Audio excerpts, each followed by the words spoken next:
Of course, Tripster is reading out the audience score for the Mario Galaxy games. So that no, Nintendo released the Mario Galaxy games on the Switch 1 and Switch 2, and basically, the vast majority of people enjoyed the games. But of course, Tripster, instead of, looking at the audience score, he leaves it out obviously because it destroys his whole narrative that Nintendo is horrible, Nintendo's an evil company, Nintendo is garbage.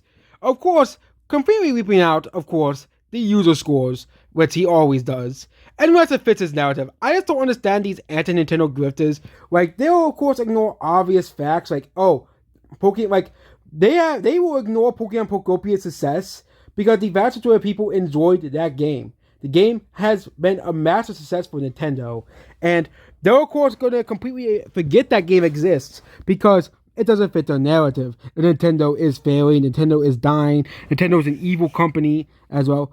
Just remember, that's not too recently. If you want to play your digital games on the PS5, you're gonna have to have to log in your console every month.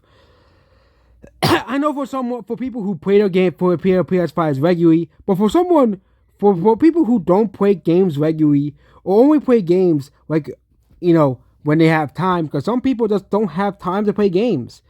Well, guess what? You may lose your games because Sony is a piece of shit. Of course, Tripster will never talk about it because he's a Sony fanboy. Goodbye.